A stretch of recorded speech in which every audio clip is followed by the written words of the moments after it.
तो once again hello and welcome. कक्षा आज की शुरू करते हैं। इतना गंदा चित्र नहीं बनाना है, इसको बनाना सीख लेना है। इतना आसान होता है इसे बनाना। दो स्क्वायर बना लो, थोड़ा आगे पीछे करके उसके बाद इनकी ये साइड्स में ला दो। ठीक है ना।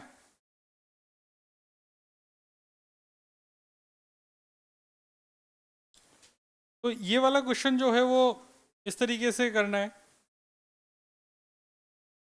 एक कछुए इधर देख। जैसे हर का जितनी भी रजिस्टर है सबका रेजिस्टेंस तो आ रही है। मैं यहाँ से ऐसा मान सकता हूँ कि इस बैटरी से 3i करंट बाहर आई।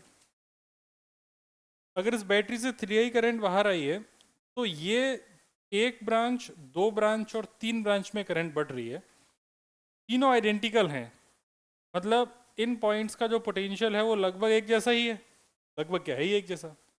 तो जो करंट 3i है वो i इसमें चली जाएगी, i इस वाली ब्रांच में चली जाएगी और i इस वाली ब्रांच में चली जाएगी। यहाँ तक कोई प्रॉब्लम? अगर मैं इसको 3i की बजाय 6i ले लूँ तो चीज़ें और आसान हो जाएंगी। जैसे 6i ले लूँगा तो इसमें कितनी चली जाएगी? 2i। इसमें भी 2i और इसमें भी। अभी तुम्हें समझ में आएगा मैंने 2i क्यों लिया अभी। उसके बाद ये वाली जो ब्रांच दिख रही है, इस ब्रांच में करंट वापस से 200 में बढ़ रही है। अगर यहाँ से 2i आई है तो इन दोनों ब्रांचेस में कितनी चली जाएगी? i और i। ये वाली जो ब्रांच में 2i गई है उसमें से i और i इधर इधर चली गई। सिमिलरली यहाँ पर इधर से अगर 2i आई है तो इन दोनों ब्रांच में i और i चली गई। यहाँ तक कोई प्रॉब्लम? अब इस वाली ब्रांच को अगर देखा जाए तो i यहाँ से आई, i यहाँ से आई, तो टोटल कितनी आ गई यहाँ पर? 2i। i यहाँ से आई, i यहाँ से आई, तो इसमें कितनी आ गई? 2i। i यहाँ से आई, i यहाँ से आई, तो इसमें कितनी आ गई? 2i। तो यहाँ पे भी कितनी आ गई? 2i। 2i 2i 2i, तो वापस से कितनी आ गई? 6i। बैटरी से 6i निकली थी, 6i पहुँच गई, मतलब सब कुछ सही है। ठीक है। बात करते हैं इसको अब सॉल्व कैसे करना है। सर आपको तो आर इक्विवेलेंट निकालना था। इस पॉइंट का नाम ए, इस पॉइंट का नाम बी।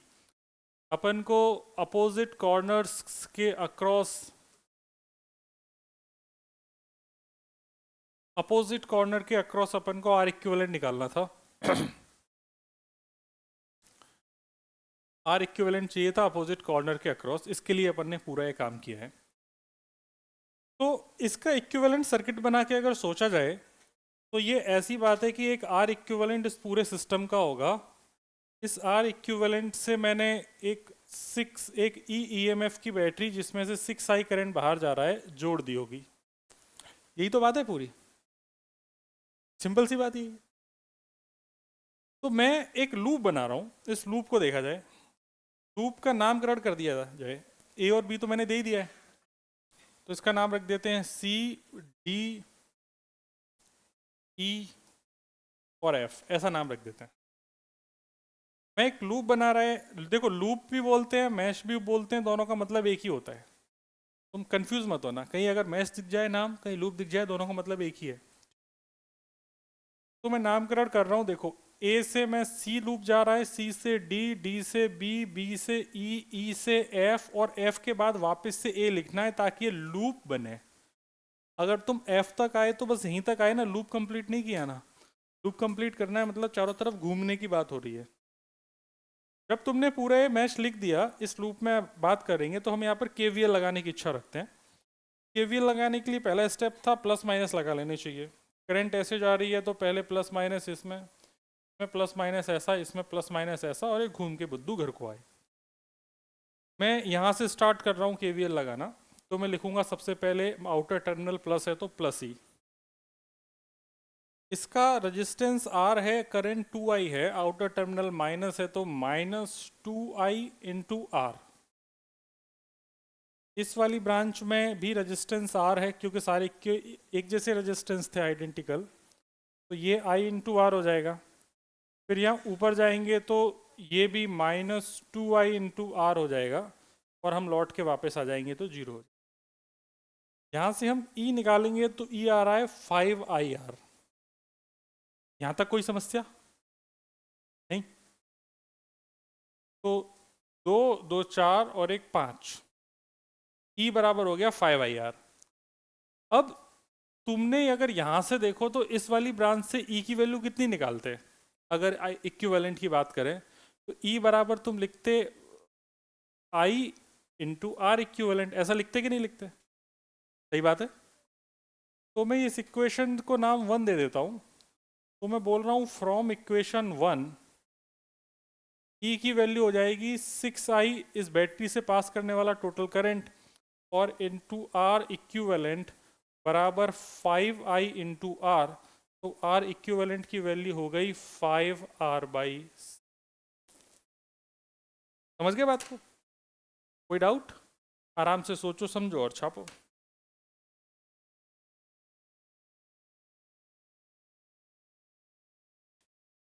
देखो भाई, एनसीईआरटी के क्वेश्चंस अपन करने की कोशिश करेंगे।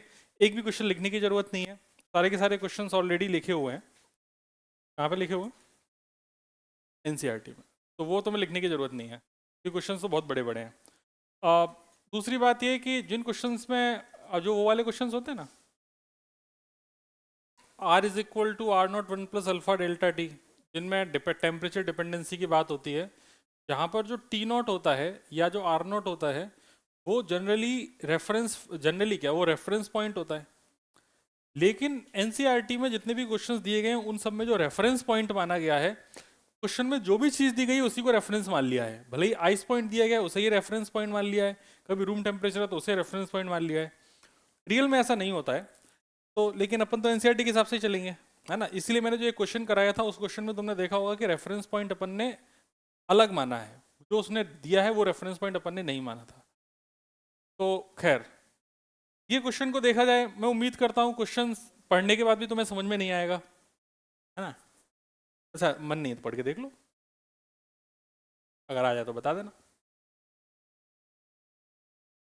Estimate the average drift speed of conduction electrons in a copper wire of cross section area this carrying a current this। मतलब अपने को एरिया पता है, अपने को करंट पता है।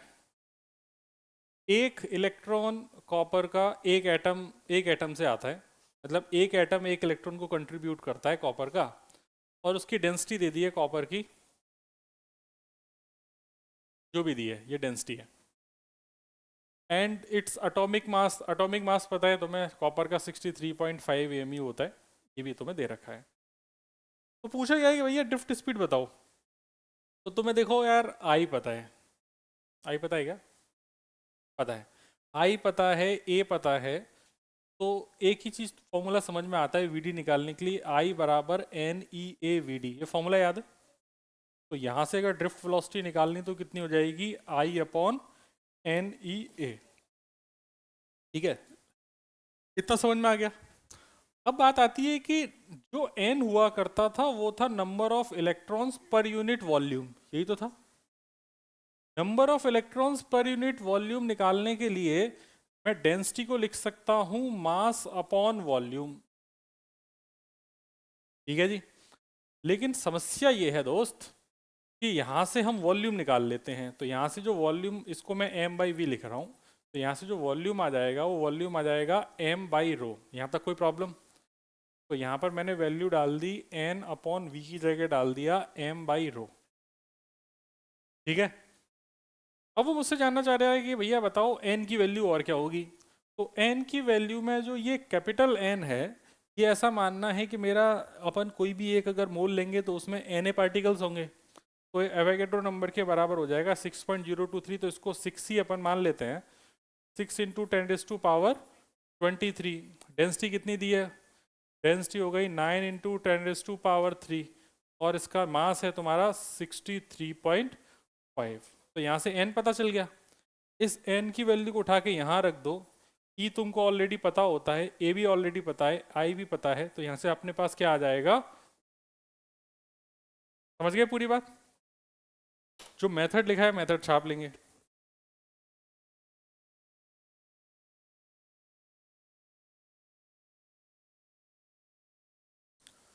क्योंकि इसका जो सोल्यूशन है वो लिखने की जरूरत नहीं है, क्योंकि सोल्यूशन ऑलरेडी आपके एनसीईआरटी में दिया गया है, क्योंकि यहाँ पे एक प्यारा सा सोल्यूशन तुमको दिख रहा होगा, जो कि सॉल्व होके ये आ गया है।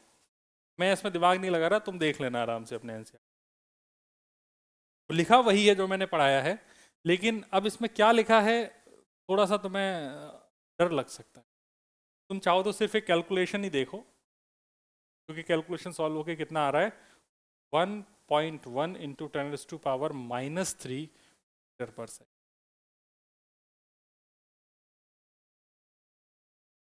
यहाँ से वीडी की वैल्यू आ रही है 1.1 इंटू 10⁻³ मीटर पर सेकेंड। इसका आंसर निकल के आ रहा है। मैं इसमें ज़्यादा एफर्ट पता है क्यों नहीं लगाया, क्योंकि इसकी कैलकुलेशन तो विदाउट कैलकुलेटर होने वाली है नहीं। दूसरी बात ये कि इससे कुछ फ़ायदा नहीं है, कुछ सीखने को नहीं मिलेगा तुमको। कैलकुलेशन तो तुम कर ही लोगे ना, वैल्यू डालो कर लो, सब कुछ तो पता है।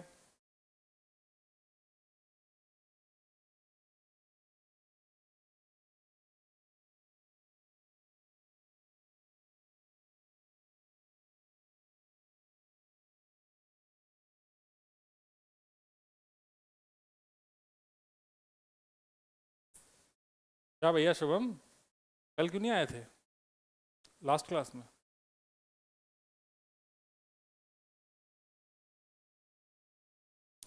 बोलना तो बहुत कुछ चाहता हूँ, आपके जो कान हैं वो रक्त रंजित हो जाएंगे।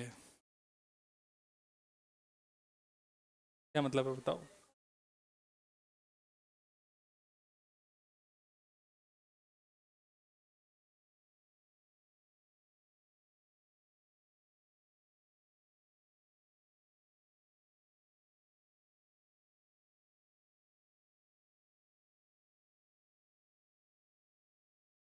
आज उत्कर्ष नहीं आएगा? प्रत्युष, प्रत्युष, उत्कर्ष नहीं, प्रत्युष है। 103 फीवर है भाई, बहुत तेज।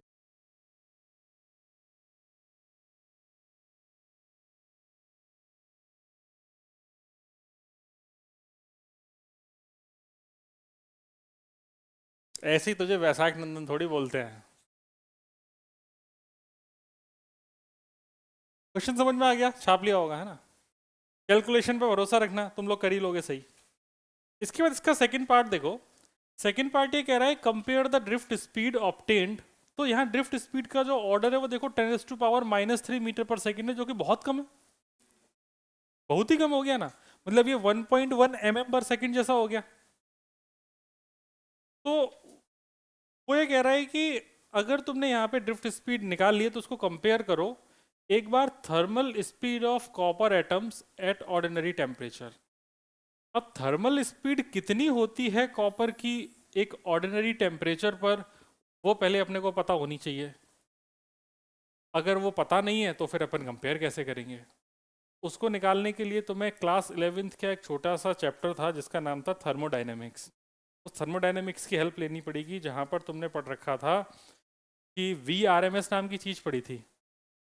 तो वो VRMS पूछना चाह रहा है कॉपर के लिए। रूम टेम्परेचर मतलब √3RT/m, temperature room temperature 300 kelvin. दूसरा कंपेयर करना चाह रहा है speed of propagation of electric field along the conductor which causes the drift motion. ये क्वेश्चन तुम्हारे करंट इलेक्ट्रिसिटी के पूरे कॉन्सेप्ट्स को क्लियर कर सकता है थ्योरी के हिसाब से। मतलब तुम ये देखो कि जब सर्किट में करंट फ्लो हो रही है, एक कॉपर का कंडक्टर है, कॉपर के कंडक्टर में जब करंट फ्लो हुई तो इलेक्ट्रॉन तो मरेली स्पीड से ड्रिफ्ट हो रहे हैं, लेकिन जो इलेक्ट्रिक फील्ड है उसकी स्पीड तो, इलेक्ट्रिक फील्ड तो इलेक्ट्रोमैग्नेटिक वेव के फॉर्मेट में ट्रेवल करेगा। मतलब इसकी स्पीड तो स्पीड ऑफ लाइट के बराबर होगी, तो ये तो स्पीड ऑफ लाइट से ट्रेवल करेगा। तो कहाँ स्पीड ऑफ लाइट से ट्रेवल करने वाला इलेक्ट्रिक फील्ड इस इलेक्ट्रॉन को किस स्पीड से ट्रेवल करा पा रहा है? मात्र 10⁻³ mm पर सेकेंड। समझे? ठीक। तो ऊपर वाली बात करते हैं कि अगर थर्मल स्पीड से कंपेयर करना है इस ड्रिफ्ट स्पीड को तो कैसे होगा। तो यहाँ पे ना मैं मेहनत करना नहीं चाहता बिल्कुल। जैसे यहाँ पर तुम लोगों ने ये, यहीं से तुमने VRMS निकाली थी ना, याद हो थोड़ा बहुत तो तो यहाँ से तुम्हारा जो ऑर्डर आएगा वो ऑर्डर आता है कॉपर के लिए, इन लोगों ने सॉल्व कर रखा है 2 × 10⁻²⁰ मतलब ड्रिफ्ट थी 10⁻³ के ऑर्डर की, और तुम्हारे पास जो स्पीड आई है थर्मल स्पीड वो आ रही है 10⁻² के ऑर्डर की। इसका मतलब ये 10⁻5 टाइम्स है ना, इतना समझ में आया? मतलब थर्मल स्पीड बहुत ज्यादा है, 1,00,000 गुना है। किसके कंपैरिजन में? ड्रिफ्ट के। मतलब गर्म करके इलेक्ट्रॉन का मूव करना एक अलग चीज है, और उन्हें इलेक्ट्रिक फील्ड से एक पर्टिकुलर डायरेक्शन में मूव कराना वो एक अलग चीज है।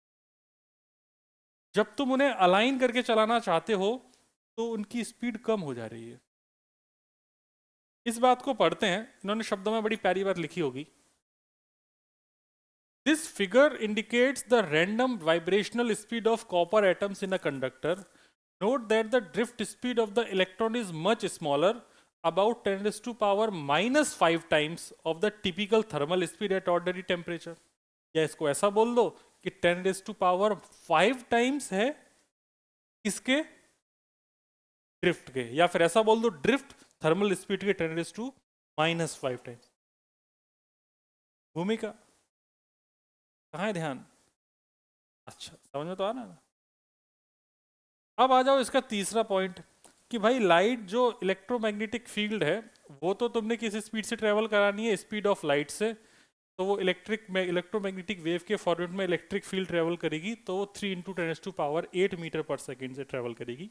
वो बातें लिख रखी, ठीक है जी। ये बोटल्स की वजह से दिख नहीं रहा होगा, हटा दिया जाए। समझ में आ गई पूरी बात? चलो भाई, लिखने की जरूरत नहीं है, सब लिखा हुआ है। अगले क्वेश्चन को देखा जाए। अगला क्वेश्चन को सिर्फ देखना है ना, इसे देखने से सब कुछ क्लियर होगा। जैसे पहला क्या कह रहा है, इन एग्जाम्पल 3.1 हमने जो पहला एग्जाम्पल देखा, the electron drift speed is estimated to be only a few mm/सेकेंड। मतलब अगर हम यहां पर देखें इसको mm/सेकेंड में, तो ये गया 1.1 × 10⁻³ मीटर पर सेकेंड, या फिर 1.1 मिलीमीटर पर सेकेंड। तो कह रहा है ये तो फ्यू mm/सेकेंड आई, और the current in the range of few ampere. Current 1.5 ampere थी, 1.5 थी ना, 1.5 एम्पियर करंट के लिए जो स्पीड आ रही है वो मात्र कुछ मिलीमीटर पर सेकेंड आ रही है। How then is current established almost instant, a circuit is closed. मतलब तुमने स्विच ऑन किया, स्विच ऑन करने के बाद तुरंत बल्ब जल गया, ऐसा कैसे हो रहा है? अगर इतने धीमे धीमे इलेक्ट्रॉन मूव कर रहे हैं, इतना स्लोली इलेक्ट्रॉन मूव कर रहे हैं कुछ mm/सेकेंड के हिसाब से, तो फिर बल्ब, तार तो बड़ा दूर है, तो बल्ब जलने में स्विच बटन दबाने के कुछ देर के बाद जलने चाहिए, लेकिन ये तो लगभग तुरंत स्पीड से हो जा रहा है। ऐसा क्यों हो रहा है? तो कॉपर वायर के लिए तो बात कर रहे हैं, कॉपर वायर में तो स्पीड थी mm/सेकेंड में। ये क्या गड़बड़ हो रही है? ये तो यहाँ तो फिजिक्स गड़बड़ हो रही है, या फिर हम गलत सोच रहे हैं।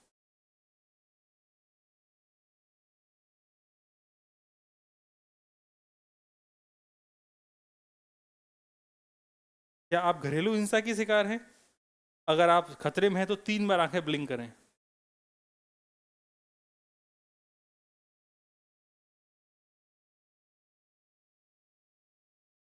अपने आप हो गया?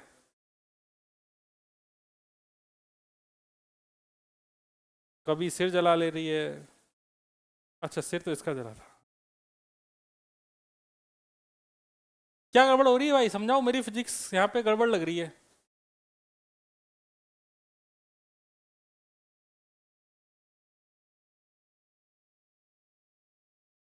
देखो बात ऐसी है कि जैसे मान लो ये एक वायर मैंने ऐसा बनाया,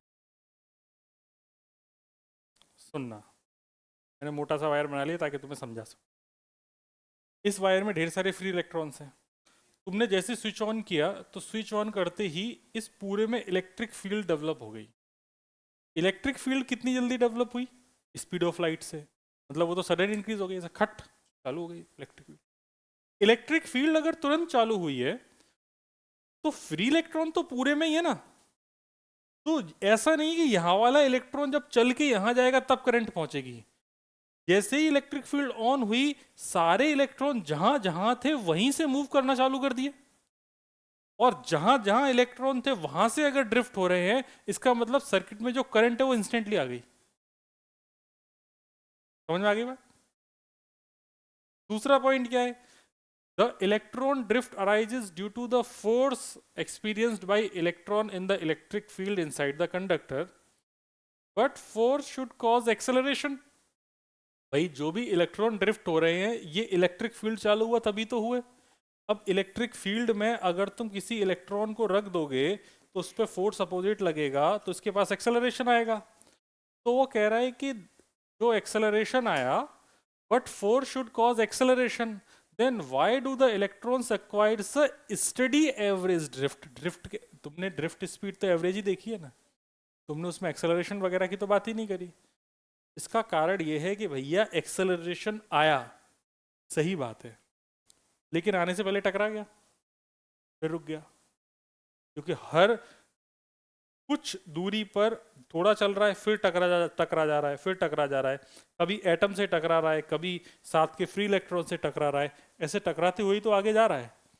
तो एक्सेलरेट होने का भी फायदा तब है ना जब उसे कुछ समय मिले चलने के लिए, समय ही नहीं मिल पाया, उससे पहले वो टकरा के खत्म हो गया। समझ में आ गया दोनों पॉइंट? ये स्टेडी ड्रिफ्ट क्यों है?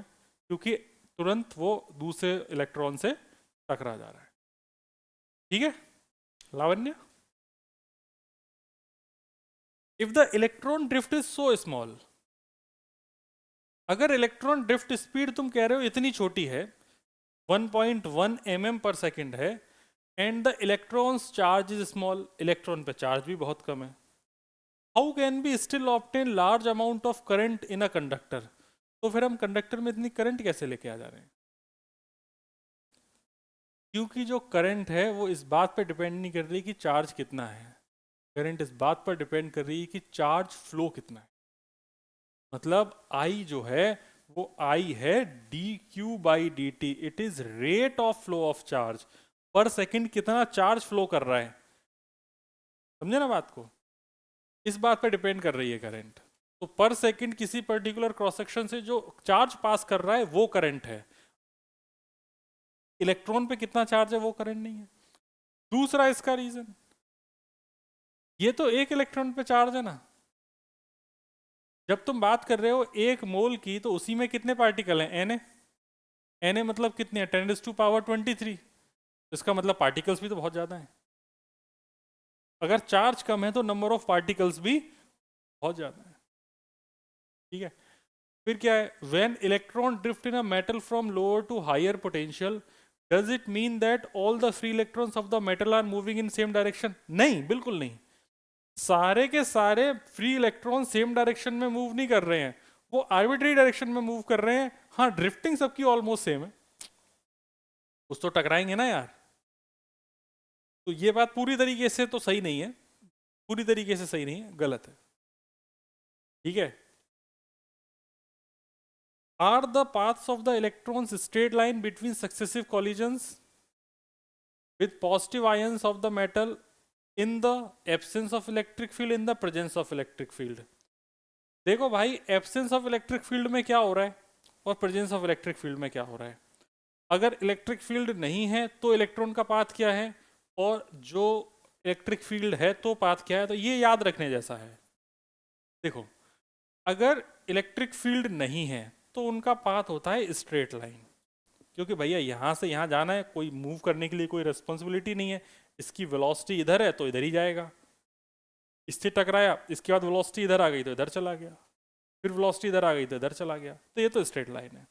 लेकिन जैसे ही इलेक्ट्रिक फील्ड आ गया, ये इलेक्ट्रॉन जाना चाह रहा था इधर तो वेलोसिटी इधर हो गई, लेकिन इलेक्ट्रिक फील्ड था इधर तो इस पर फोर्स किधर आ गया?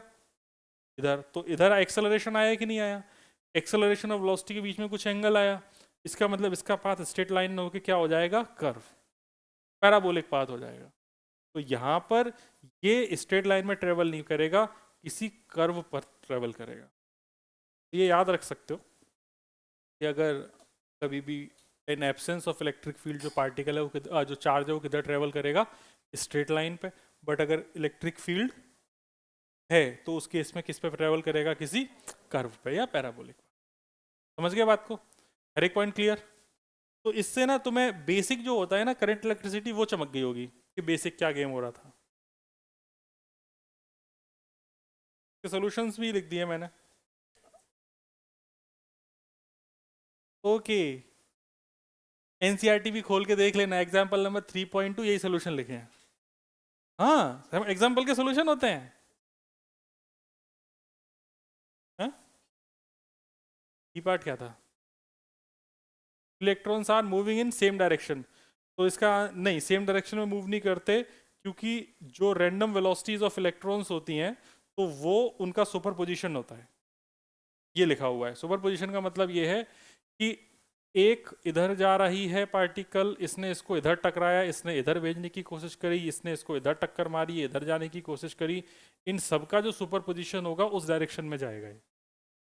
वो लिखा हुआ है। आंसर तो नो है, by no means the drift velocity superposed over the large random velocities of the electron. किसके हल हो रहा है, तो फिर मार खाएगा। तो बाहर जाके करना, क्लास में बैठ के बात करने की जरूरत है।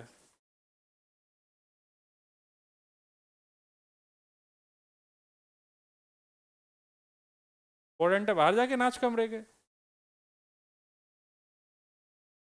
देखो, तुमने जो क्वेश्चन जो फॉर्मूला पढ़ा था वो ये था, R बराबर R0 1 plus alpha delta T. सारे क्वेश्चन इसी फॉर्मूले पर बेस्ड हैं, ठीक है। अब यहां पर तुमने पढ़ा था R बराबर R0 1 plus alpha T minus T not, यही था मोस्टली क्वेश्चंस में। आर नोट रेफरेंस टेम्परेचर पे था, रेफरेंस टेम्परेचर टी नॉट था। एनसीईआरटी में जितने भी क्वेश्चन हैं सभी जगह जो भी दूसरा डेटा दिया गया है वो टी नॉट ही है, और इनिशियल है वो आर नॉट ही है, ये फिक्स है। अब बात आती है मुद्दे पे। क्वेश्चन को पढ़ के कंफ्यूज होने की बजाय उसमें से इंपॉर्टेंट डेटा निकालना चाहिए। An electric toaster uses nichrome for its heating element. When a negligibly small current passes through it, its resistance at room temperature is found to be 75.3। मतलब तुमको R नॉट पता चल गया 75.3 ओम, और इनिशियल टेम्परेचर टी नॉट पता चल गया 27 degree Celsius. यहाँ पे केल्विन में नहीं रखते, यहाँ पे डायरेक्टली इसमें रखते हैं Celsius. when the toaster is connected to a 230 volt supply, अब इसी टोस्टर को मैंने 230 वोल्ट सप्लाई से कनेक्ट कर दिया, तो उसमें से कुछ करंट पास करी। तो ये पक्की बात है कि जब करंट पास करी होगी तो उसका कुछ रेजिस्टेंस आया होगा। तो वोल्टेज 230 वोल्ट था और इसमें से करंट जो मैंने पास करा दी 2.68 करंट एम्पियर करंट पास करा दी, तो इसका जो फाइनल रेजिस्टेंस है वो ये आ गया, जो कि सॉल्व होकर कुछ आ जाएगा। अब वो ये जानने की इच्छा रख रहा है कि what is the study temperature of the nichrome element. Alpha हमें क्वेश्चन में गिवन है, ये आपको अल्फा दे रखा है। अब इस क्वेश्चन में से तुमको क्या निकालने की इच्छा है, टी निकालना है। तो यहां से मैं इसको ऐसे लिख सकता हूं, आर बराबर R naught plus alpha R naught T minus T naught. तो ये हो जाएगा तुम्हारे पास alpha R naught T minus T naught is equal to R minus R naught. तो यहाँ से t माइनस टी नॉट की वैल्यू हो जाएगी r minus R naught divided by alpha R naught. चाहो तो t भी निकाल सकते हो, तो ये हो जाएगा t बराबर r minus R naught divided by alpha R naught plus T naught. समझ गए बात को। अब इस क्वेश्चन में तुमको r भी पता है, आर नॉट भी पता है, टी नॉट भी पता है, t निकालना है। सॉल्व कर सकते हैं, करो।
आया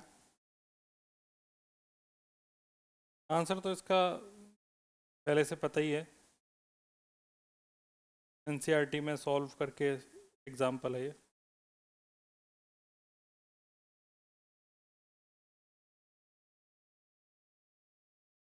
क्या आएगा 85.8 ओम, ये जो सॉल्व होके आ जाएगा ये आ जाएगा 85.8 ओम।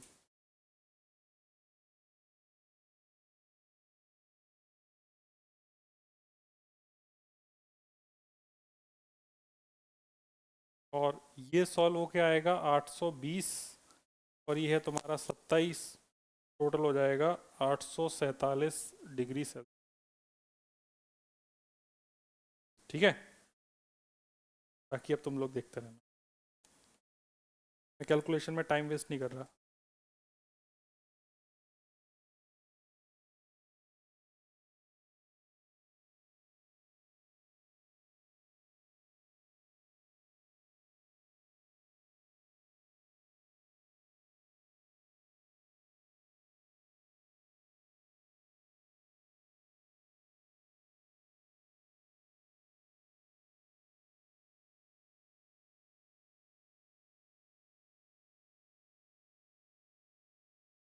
कितना आ रहा है, 820 आ रहा है ना?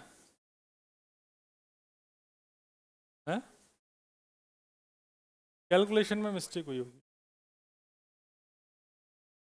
भरोसा रखो कैलकुलेशन पे, तुम सही करोगे। मैं चाह रहा हूँ कि आप ये जो कैलकुलेशन वाला पार्ट है ना, ये जब एग्जाम्पल्स की बजाय जब एक्सरसाइज वाले क्वेश्चंस हैं तो उनमें करो, इसमें थोड़ी मेहनत बचा लो, समय बचा लो। भरोसा तो है कि आंसर तो सही आएगा, यही आएगा। मिश्रा जी कुछ कहना है?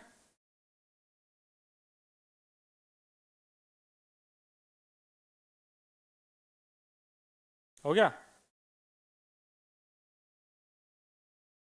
अरे जब बोल दिया कि भाई सीधा आंसर लिख लो, फिर क्या को दिमाग लगा रहे हो? बोलो छोड़ दिया, इसी विश्वास पे वापस से अगला क्वेश्चन। ये क्वेश्चन ये कह रहा है कि resistance of the platinum wire of the resistance thermometer at the ice point is 5 ohm and steam point is 5.23 ओम। अब ना भोले बच्चे हैं, आइस पॉइंट और स्टीम पॉइंट तुम्हें याद ही नहीं होगा क्या था, याद है क्या? आइस पॉइंट क्या था? पानी का आइस पॉइंट कितना होता है? 0। और स्टीम पॉइंट 100 डिग्री सेल्सियस। तो उसने ऐसा बोला कि 0 डिग्री सेल्सियस पर जो रेजिस्टेंस था वो R05 ओम था, और 100 डिग्री सेल्सियस पर जो रेजिस्टेंस था वो 5.23 ओम था। इतनी बात समझ गए? तो एक क्वेश्चन में पहला, यहां तक जो कुछ भी बात थी उसका मतलब मैं समझ गया। तुम लोग पढ़ भी रहे हो कि नहीं पढ़ रहे क्वेश्चन? पढ़ लो पहले पढ़ लो।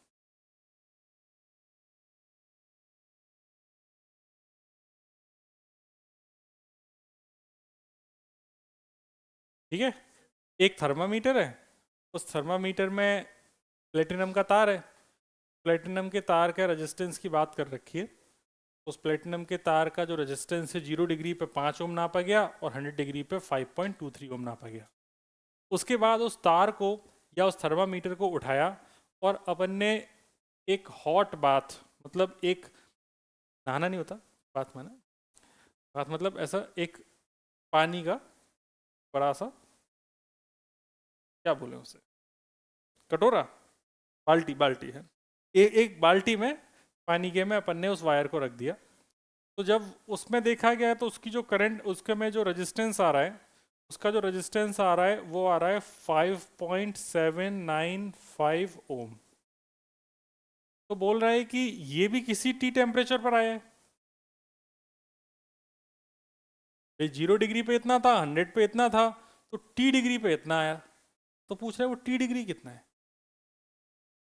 समझे क्या पूछ रहा है वो, टी डिग्री कितना है।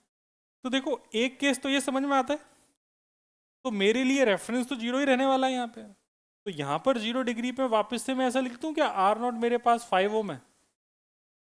ये दोनों बातें समझ में आ गई, एक इस केस के लिए हो गया और एक इस केस के लिए हो गया। ठीक है, अब जब इतना समझ में आ गया तो यहाँ पर जैसे अगर अपन अल्फा निकालें तो तुम लोगों ने पीछे भी देख लिया था, आर बराबर ये था आर नॉट 1 + α∆t। यहाँ से अल्फा की वैल्यू आ गई थी R minus R naught divided by R naught 1/Δt। ये आई थी कि नहीं आई थी? इस पूरे क्वेश्चन में कहीं भी अल्फा गिवन नहीं है। गिवन हो तो बताओ। नहीं है। इसका मतलब मैं यहां से अल्फा निकाल के इसमें रख दूं, या फिर दूसरा तरीका ये हो सकता है कि दोनों के अल्फा निकाल के आपस में बराबर कर दूं। कौन सा वाला बढ़िया लग रहा है, दोनों के अल्फा निकाल के कंपेयर करने वाला? ये कर लेते हैं। तो जैसे यहां पर अगर अल्फा निकालेंगे तो कितना हो जाएगा, 5.23 minus 5 divided by 5 into 1/Δt, मतलब 100 माइनस 0। और यहाँ पर अगर अल्फा निकालेंगे तो हो जाएगा 5.795 minus 5 divided by 5 into 1/t-0। ये इक्वेशन नंबर 1, ये इक्वेशन नंबर 2, दोनों इक्वेशन को बराबर कर दो अल्फा की वैल्यू को कंपेयर करके, और यहाँ से अपन t को कैलकुलेट कर लेंगे। करके बताओ।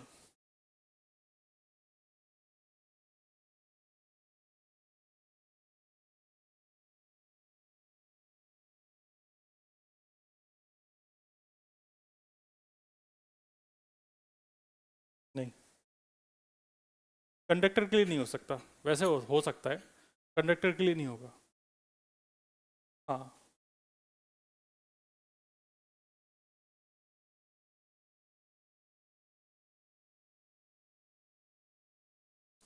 आंसर आंसर है 345.65।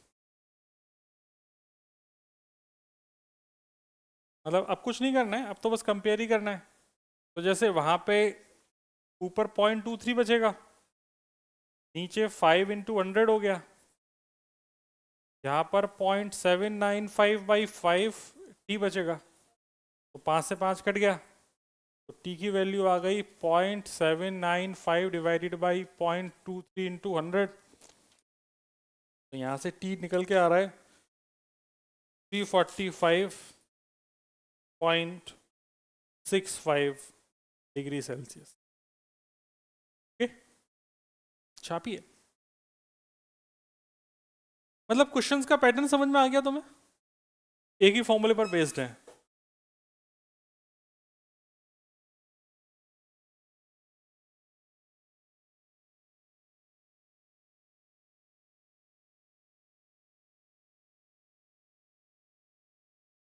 अच्छा, मैंने दोनों इक्वेशन का नाम 1 1 लिख दिया है क्या? उधर वाली 2 है, राइट साइड वाली।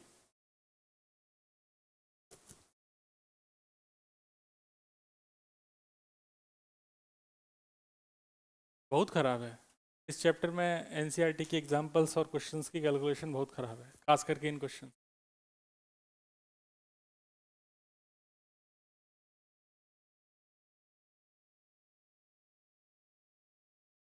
नहीं, रेफरेंस हमेशा लोअर पॉइंट को मानते हैं, क्योंकि हाई पॉइंट पे अल्फा वेरी करना शुरू कर दे।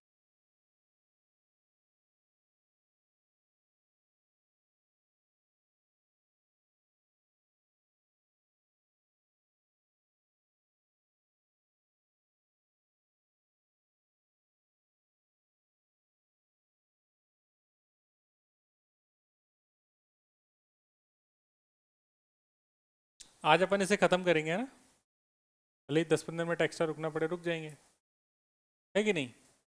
बोलो हंसो, हाँ हाँ हाँ हाँ हाँ।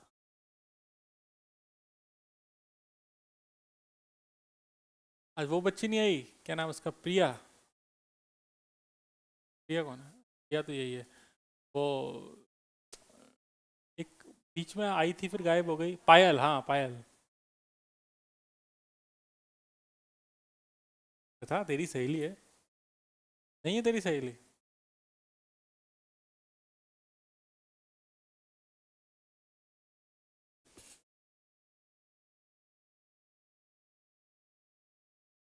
आगे बढ़ा जाए, जल्दी जल्दी इस कैलकुलेशन वाले की चीज़ों को हटाया जाए। ये क्वेश्चन हम कर चुके हैं अभी। इसमें इक्विवेलेंट रेजिस्टेंस की बात कर रहा है। इक्विवेलेंट रेजिस्टेंस इसका भी कितना आया था? 5R/6 आया ना। तो ये हो जाएगा 5R की वैल्यू 1 है, तो आंसर हो जाएगा कितना? 5/6। खत्म। ठीक है, क्वेश्चन अभी कर ही लिया अपन ने। 1/2 हाफ कहाँ है? रेजिस्टेंस तो आ रही है ना, रेजिस्टेंस तो 1 ओम है ना।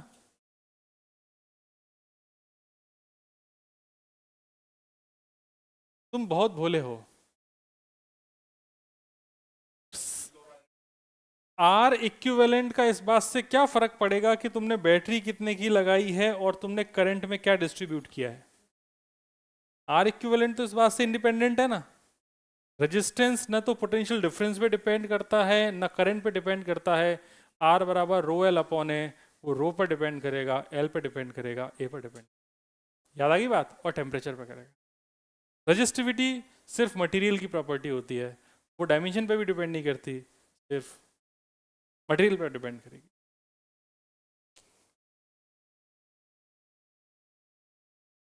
हालांकि वो अकेले ने नहीं बोला है, ये बहुत ज्यादा गधों के डाउट थे, उसने तो बोल दिया। कम से कम उसके चक्कर में बाकियों के डाउट दूर हो गए। इस क्वेश्चन को देखा जाए तो इसमें वो कह रहा है कि आप ये चित्र बना रखा है, इस चित्र में जरा केवीएल लगा के आंसर बता दो। करो यार, तुम लोग करो, मैं नहीं करूँगा। करो केवीएल, लगाओ जरा इक्वेशन।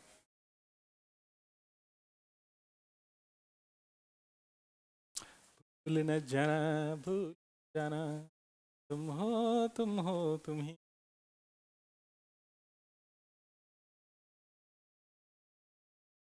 क्या गाना था वो? सनम मेरे हम।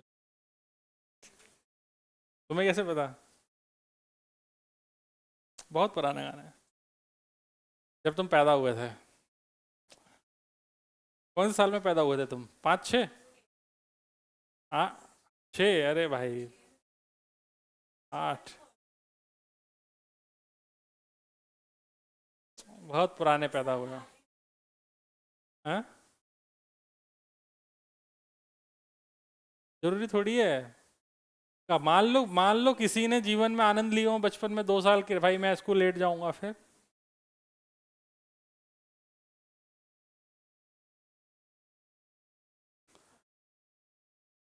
अब मान लो कोई जून में पैदा हुआ हो, तो बेचारा एडमिशन के लिए वो उसे पूरे 1 साल रुकना पड़ेगा ना कंप्लीट होने के बाद। जून बॉर्न, तो पार्टी मिलेगी फिर तो। मई में बर्थडे किसको आ रहा है? मई में किसका बर्थडे है? भाई वो आदित्य दे चुका है, उसे गिफ्ट भी मिला था, उसके दोस्त ने दिया था। तू ही दोस्त है क्या? तू ही वो पापी दोस्त है।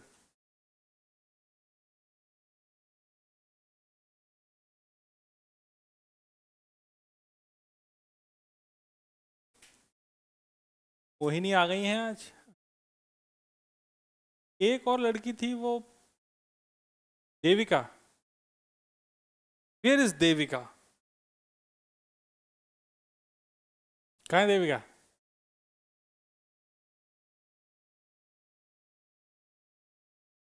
बड़ा सबका पता रखना है, ये तो बहुत गलत बात है। कम से कम बाकियों का पता हो तो समझ में भी आता है। नहीं नहीं, वो सही बात है।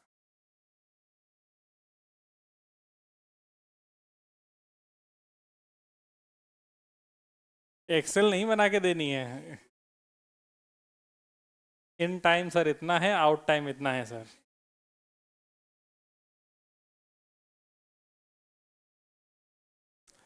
हो गया सॉल्व?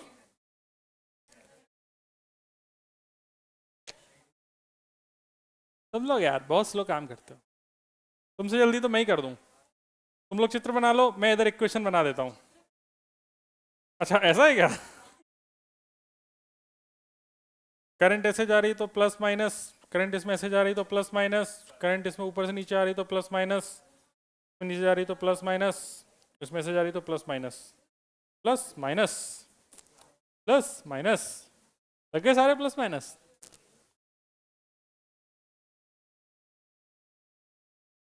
अपने अपने बनाओ, हमारे भरोसे क्यों रहना है। ए बी सी ए, एक क्यू वाला लूप बनेंगे। तो लिख देंगे यहाँ से 10 minus I2 into 4 minus I1 plus I3 into 2 minus 1 I1 बराबर 0। तो -2 और -1 -3 I1 -4 I2 -2 I3 plus 10 equal to 0। इसका मतलब हम इधर सारी जगह प्लस लगा दें और इसको इक्वल टू को 10 कर दें।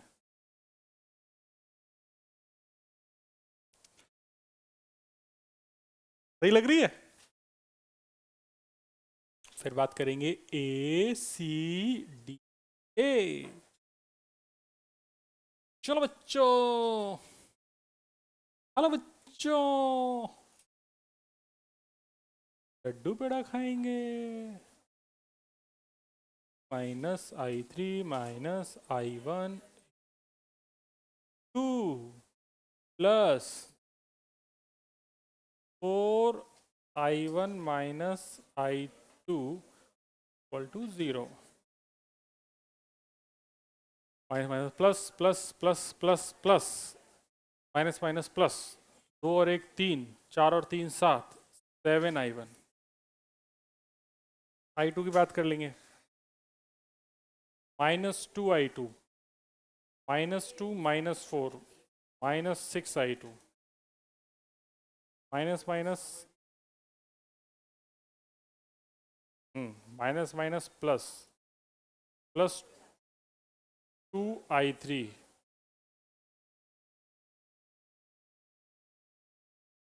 अच्छा, अरे ये प्रिंटिंग एरर है, तो -I3 हो जाएगा।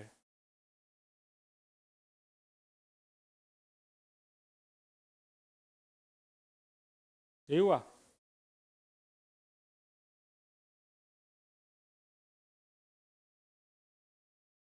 तो हो जाएगा 7I1 -6I2 -2I3 बराबर 10। 10 बस। कितनी इक्वेशन है? 3। तो अननोन भी कितने होने चाहिए? इक्वेशन 2 है, अननोन 3 है, इसकी वजह से 3 इक्वेशन होनी चाहिए। फिर एक लूप ये वाला ले लेते हैं, डी डी सी बी। तो -5 plus twice of I2 plus I3 -I1। हाँ हाँ, कहाँ पे? अच्छा, फर्स्ट लाइन में ये I1 नहीं है। हाँ यार, है तो I2, सही कह रहे हो। ये भी प्रिंटिंग है, मशीन खराब हो गई है। तो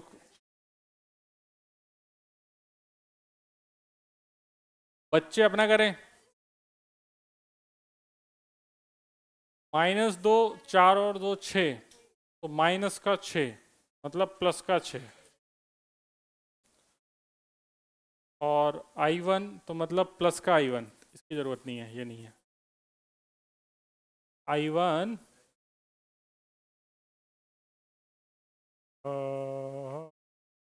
सही है। आ जाओ, ये वाला कर रहे थे अपन।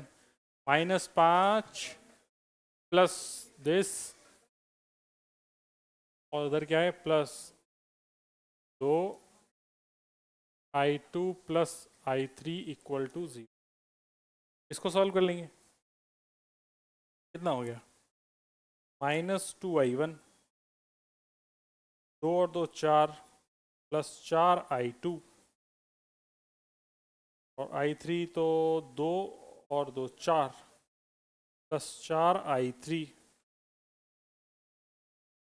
Is equal to 5। भाई ये 3 इक्वेशन बन गई। तुम लोगों की भी ऐसी बन रही होंगी प्यारी प्यारी सी। सॉल्व ही नहीं करा क्या तुमने? फर्स्ट वाली में क्या होगा, -I1 आ रहा है, ऐसा क्यों? नहीं, मैंने 10 को उधर ले गया ना।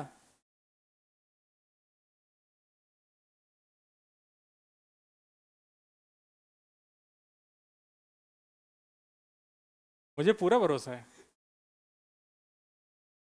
देखो भाई इक्वेशन तो बन गई है, सॉल्व करना तुम्हें बचपन से आता है इनको, 3 इक्वेशन 3 वेरिएबल, आता है कि नहीं आता? सॉल्व कर लेंगे, जरा करके तो दिखाओ।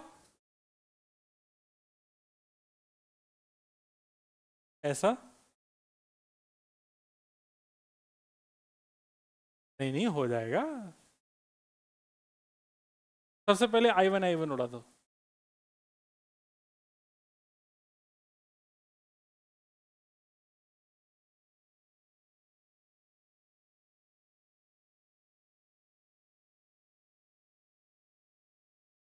वैल्यू बताऊं? आंसर आ गया। देखो भाई,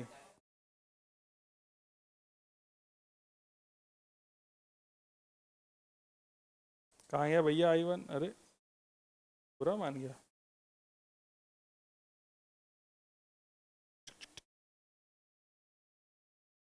इसे I1 की वैल्यू 2.5 एम्पियर आ रही है, 5/2।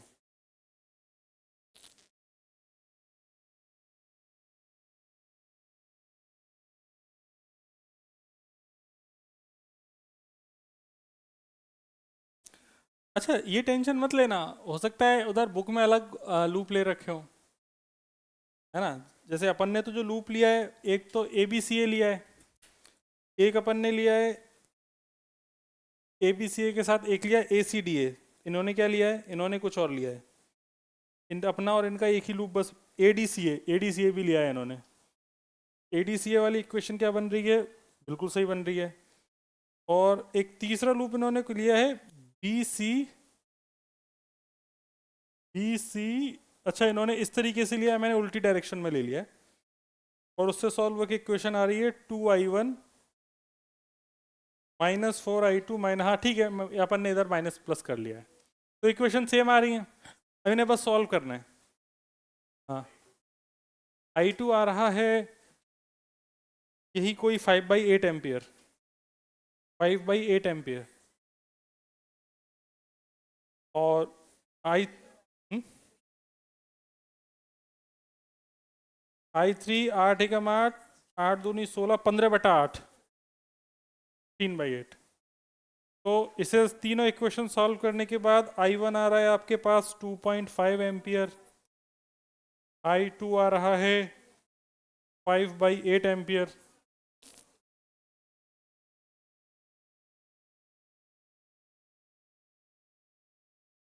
एंड I3 आ रहा है 8 दूनी 16 और एक 15/8 एम्पियर। ये भैया इक्वेशन सॉल्व करना सिखाना मेरा काम है क्या? नहीं ना, तो इक्वेशन तो आप सॉल्व कर ही लोगे, बनाना मेरा काम है।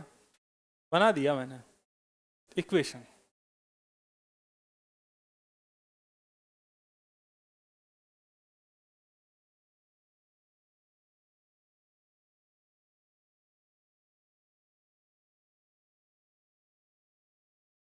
सभी एक दूसरे को पढ़ा रहे हैं, बहुत अच्छा लग रहा है। तू भी तो नहीं पढ़ रहा है?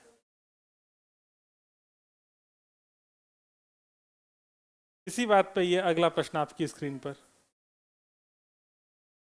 कोई बात नहीं बेटा, एनसीईआरटी में बड़ी प्यारी इक्वेशंस बनी हुई हैं। 9 क्वेश्चन और हैं अभी।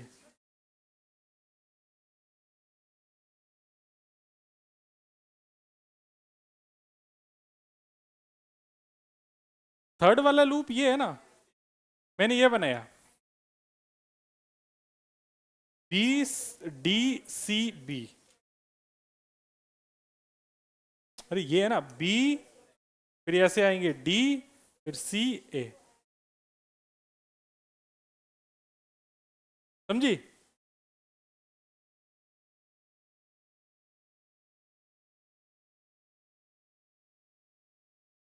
ठीक है भाई, पीछे मोहल्ले में। चलो इस वाले क्वेश्चन में आजा, इस वाले क्वेश्चन में कह रहा है कि व्हीटस्टोन ब्रिज की 4 भुजाएं हैं। इन चारों भुजाओं की खास खूबसूरती ये है कि ये बैलेंस व्हीटस्टोन है या नहीं, पहले पता कर लेते हैं।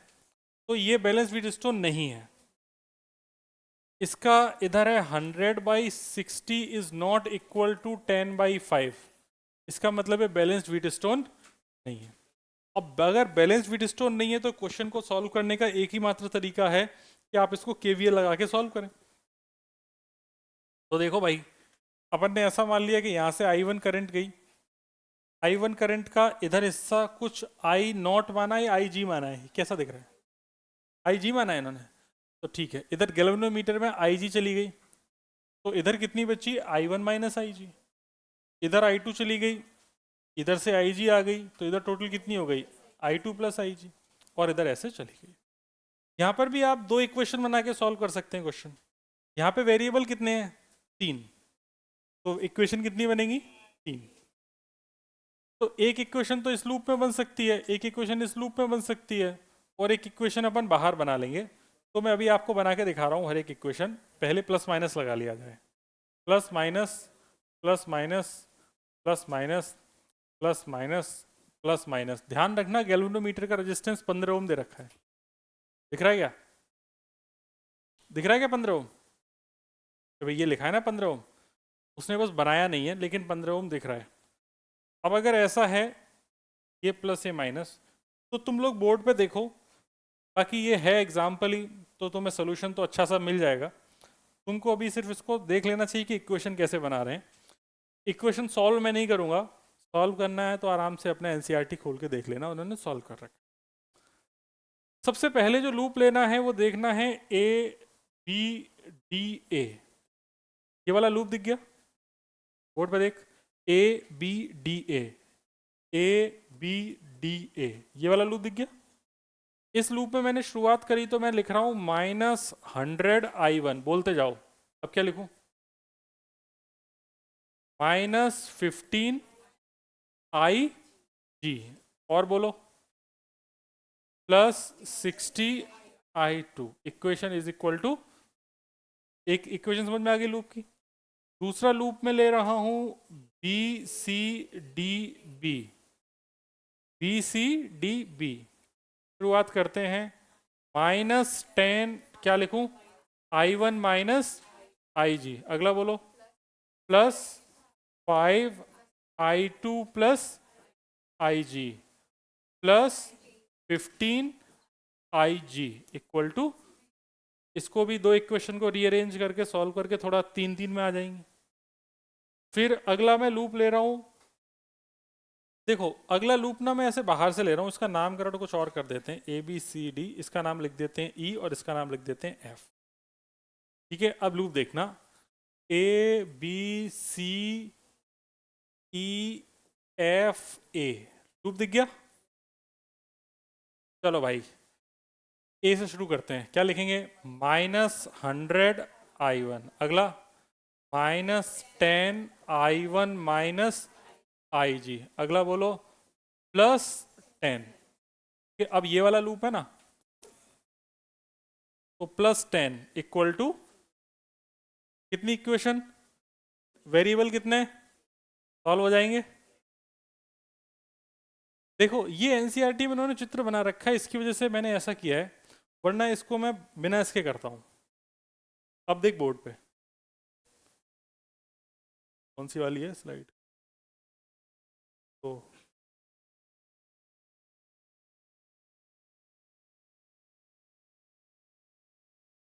देखो मैं ये बोलना चाह रहा हूं तुमको, बोर्ड पे देख, अगर मैं इसको रीअरेंज करता तो ऐसे करता कि यहाँ से आई करंट आई, इस वाली ब्रांच में कितनी गई, I1। तो देख दो वेरिएबल में कैसे होता, जो तीन वेरिएबल सॉल्व करने पड़ रहे हैं ना, ये दो में कन्वर्ट हो जाता। कितनी गई, I1। तो इस वाली में कितनी चली जाएगी, I माइनस आई। इसमें कितनी गई, I1। इसमें कुछ मान लेते, I2 मान लो। तो इसमें कितनी चली जाएगी, I1 माइनस I2। तो यहाँ पे वापस से सॉल्व हो गए इन तीनों का समीशन, लेकिन इक्वेशन तो फिर भी तीन बनानी ही पड़ती, इक्वेशन तो तब भी तीन बनानी पड़ती।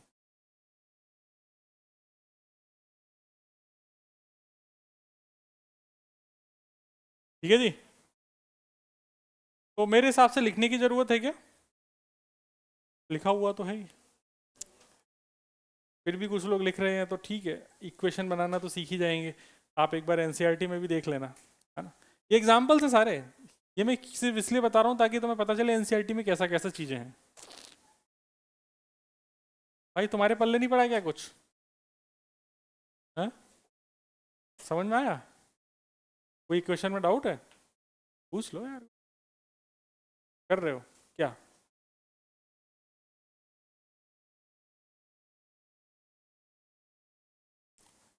आए अब एक्सरसाइज पे, रियल क्वेश्चंस।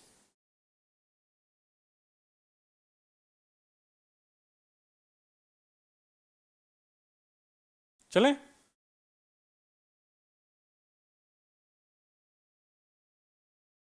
बेटा कौन पकड़ के बैठा है क्या तुझे, कोई देखना, नहीं पकड़े।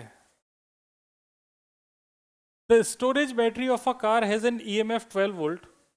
देखो क्वेश्चन अप्रोच करने के लिए सबसे पहले फिगर बनाना जरूरी है। Internal resistance of the battery is 4 ओम, मतलब एक बैटरी है, उसका इंटरनल रेजिस्टेंस है, बैटरी है 12 वोल्ट की और उसका इंटरनल रेजिस्टेंस है 0.4 ohm. What is the maximum current can be drawn from the battery, इस बैटरी से मैक्सिमम करंट कितनी पास की जा सकती है। यार बैटरी से मैक्सिमम करंट तभी पास करी जा सकती है जब तुम इसके दोनों टर्मिनल को जोड़ दो। अगर तुमने इसके अक्रॉस कुछ भी रेजिस्टेंस लगा दिया तो इसका मतलब इसमें कोई ना कोई करंट तो जो आएगी। अगर मान ले तूने यहाँ पर कोई रेजिस्टेंस लगा दिया तो यहाँ पर इस सर्किट से निकलने वाली जो करंट होगी वो आई की वैल्यू लिखी हो जाएगी E upon capital R plus small r. ये है स्मॉल आर, ये है कैपिटल आर और ये है ई। ये बात हम कर चुके हैं पहले। अब इसमें अगर तुमको आई को मैक्सिमाइज करना है तो जो तुम्हारे पास जो आर है उसको कितना होना चाहिए। अगर आर जीरो हो जाएगा तो आई की वैल्यू हो जाएगी कितनी, ई अपॉन आर। ई की वैल्यू कितनी है 12, आर की वैल्यू कितनी है 0.4, तो ये कितना हो जाएगा 30 एम।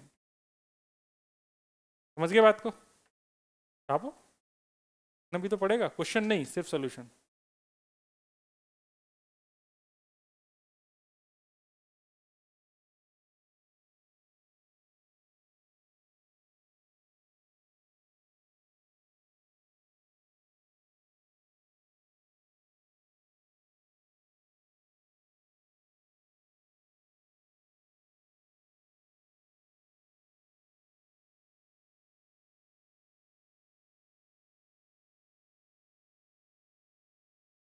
आगे बढ़े,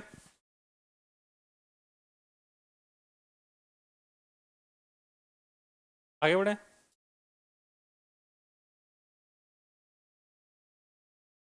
आगे बढ़े।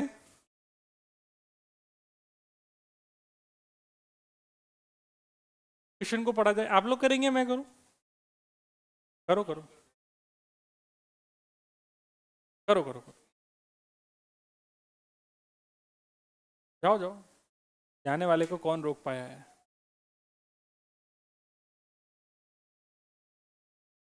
हाँ हाँ, इस साइड है, हाँ। गेट खोलो, सीधे दिशा में मुड़ो और सीधा जो भी गेट मिले उसे खोल के घुस जाओ।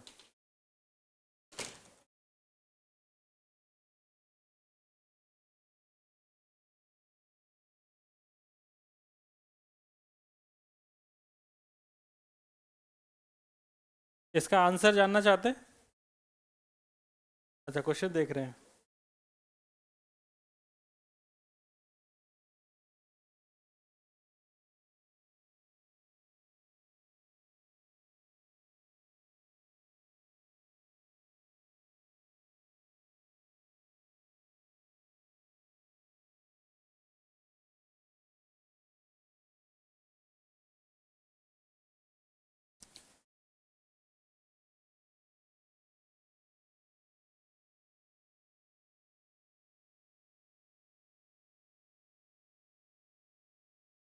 कितना है?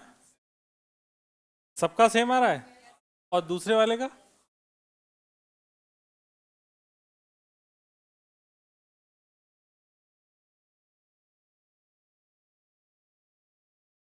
बैटरी चार्ज हो रही है डिस्चार्ज हो रही है? डिस्चार्ज हो रही है। अगर डिस्चार्ज हो रही है तो टर्मिनल पोटेंशियल डिफरेंस कितना था? E minus I R. Very good, शाबाश।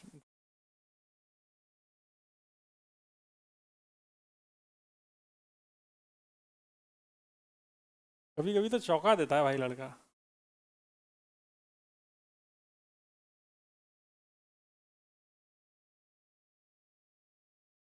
कितना? 8.5 एकदम सही है। मिश्रा जी, आंसर आंसर आया?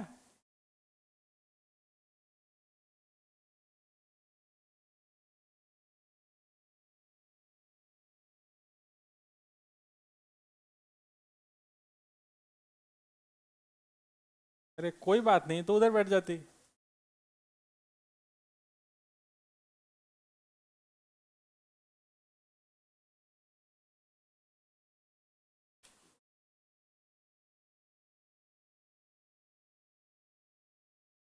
हो गया। देखो भाई, सुनो। उसने ये बोला कि एक बैटरी है, उसका एक इंटरनल रेजिस्टेंस है, 10 वोल्ट की बैटरी है, इंटरनल रेजिस्टेंस 3 ओम है। मैंने उसको एक रजिस्टर के अक्रॉस कनेक्ट कर दिया। सबसे पहले आप लोगों को एक चित्र बनाना चाहिए था कोई भी क्वेश्चन अप्रोच करने से पहले। कितने लोग हैं जिन्होंने फिगर बनाया है? बहुत बढ़िया। और इसमें जो फ्लो होने वाली करंट है, उस करंट के बारे में बात करिए। वो करंट है 0.5 एम्पियर। और हमसे पूछ रहा है कि अगर ऐसा है तो बता दो इसका रेजिस्टेंस कितना होगा। तो करंट अगर पता है तो करंट की value E upon R plus r, मतलब 0.5 इज इक्वल टू ई की वैल्यू 10 और ये हो जाएगा R+3। इंटरनल 3 है और एक्सटर्नल अपन ने R मान लिया, तो यहाँ से जो R की वैल्यू निकल के आ रही है कितनी आ रही है? 17 ओम। और दूसरा वाला है, इसको टर्मिनल पोटेंशियल डिफरेंस चाहिए था। बैटरी डिस्चार्ज हो रही है, इसकी वजह से terminal potential difference E minus I R. E की वैल्यू है 10, आई की वैल्यू है 1/2 एंड आर है तुम्हारे पास कितना? 17। 17/2 मतलब 2.5। नहीं, 1 मिनट। अच्छा, स्मॉल आर होगा ना यार, तो 1.5 मतलब 8.5 वोल्ट। सही है? सबका यही आ रहा है। आगे बढ़े। छापना चाहते हैं? छाप लिया? अच्छा इधर है ना। अगला क्वेश्चन ये हो गया था। कब आया था? अभी किया है? लेकिन ध्यान रखना यहाँ पर जो अपने को अब जो लेना है ना, रेफरेंस वाला लेना है। अपन ने बिना रेफरेंस के किया था ना वो। तो ध्यान रखना यहाँ पर जो भी सॉल्व करने हैं एनसीईआरटी में जितने भी क्वेश्चन है वो सारे के सारे रेफरेंस जो क्वेश्चन में दे रखा है वही मानना है। तो इसलिए इसका उस हिसाब से करो कि जो क्वेश्चन में दे रखा है रेफरेंस इसको मान के। मतलब R बराबर R0 1 + α∆t में जो कैपिटल R है वो रहेगा 117। क्योंकि रूम टेम्परेचर को रेफरेंस मानूंगा तो इसका रेजिस्टेंस ये है, इसका मतलब R0 ये है और T0 ये है। ठीक है, 117 मतलब R दे रखा है और ये आपको अल्फा दे रखा है।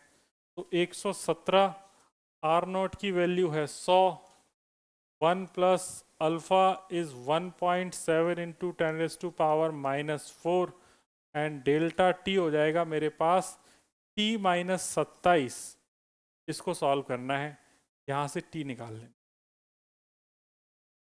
ठीक है ना, कर ही सकते हैं। कर। क्या आंसर आया इसका? ये लेंगे तो कितना आ रहा है 102। देखने दो भैया।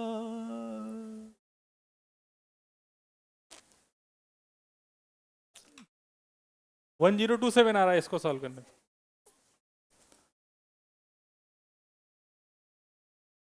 तुझे आंसर भी याद है क्या? वो मैंने 1027 थोड़ी आया था मेरे वाले। अच्छा ठीक है जी। हाँ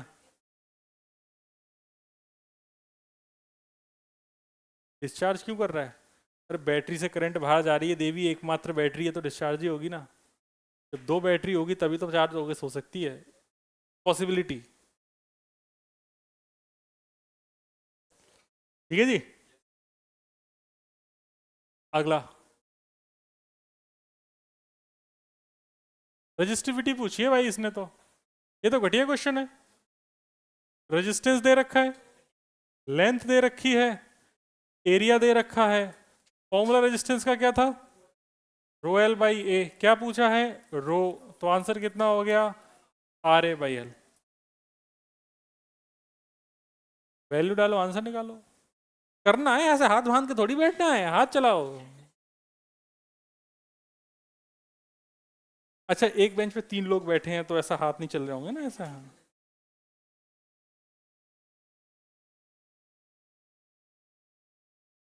कितना आ रहा है इसका आंसर? आर कितना है 5, एरिया कितना है 6 इंटू 10⁻⁻⁷ और ये है 15, मतलब 2 इंटू 10⁻⁻⁷। ठीक है जी। अगला। अच्छा इसकी यूनिट क्या है रेजिस्टिविटी की? ओम इनवर्स थोड़ी है, रेजिस्टिविटी है तो देख आर तो मतलब ओम हो गया, और एरिया में मीटर स्क्वायर, नीचे मीटर मतलब ओम मीटर। यूनिट क्या हो जाएगी? ओम मीटर। कितने हो गए? 4 हो गए। इजी है। देखा भाई।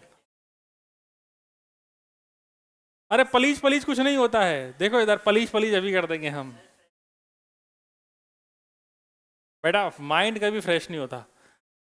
A silver wire has a resistance of 2.1 ohm at 27.5 degrees Celsius and a resistance of 2.7 ohm at 100 degree Celsius. तो भैया अल्फा पूछने की इच्छा है इसकी।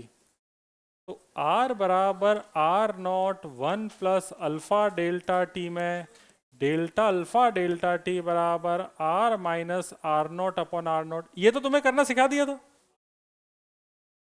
तू चुप रहे। सबसे पहले तुझे फेंकूंगा मैं। अल्फा पूछा है तो अपने पिछले क्वेश्चन में भी देखा था R minus R naught into delta T, ऐसा था कि नहीं था? तो यहाँ पे जो R है वो है कहाँ गया 2.7, ये है 2.1, इट इज 2.1। डेल्टा टी की वैल्यू की बात करी जाए तो ये है 100 माइनस 27.5। इसको बस सॉल्व कर लेंगे और यहाँ से अल्फा की वैल्यू निकाल लेंगे। तो कितना हो गया 0.6 0.1 इंटू 100 में से 72.5 हो गया। इसको सॉल्व करके कितना आ रहा है?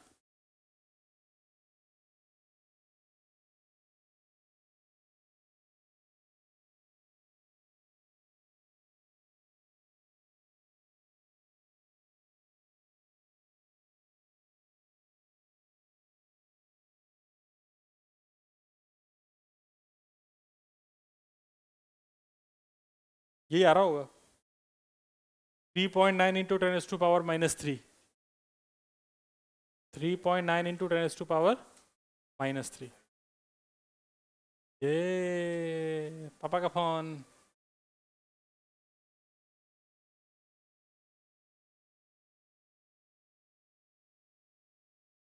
मतलब इतनी जल्दी रहती है तुम्हें भगाने की घर से? इतनी जल्दी रहती है घर वालों को घर से भगाने की? घर में आतंक मचाता है क्या?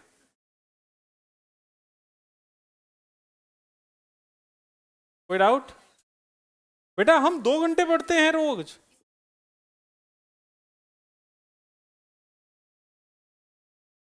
6, देखो 7,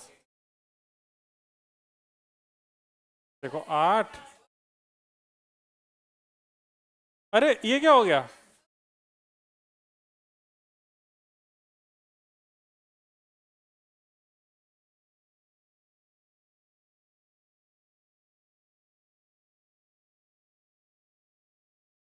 देखो 4 5 क्वेश्चन हो गए, 6 7 8, बस 3 क्वेश्चन बचे हैं। 3 क्वेश्चन अगली क्लास में करेंगे, है ना? Okay, thank you very much. यही जीवन के आनंद है, पीछे तो देखो।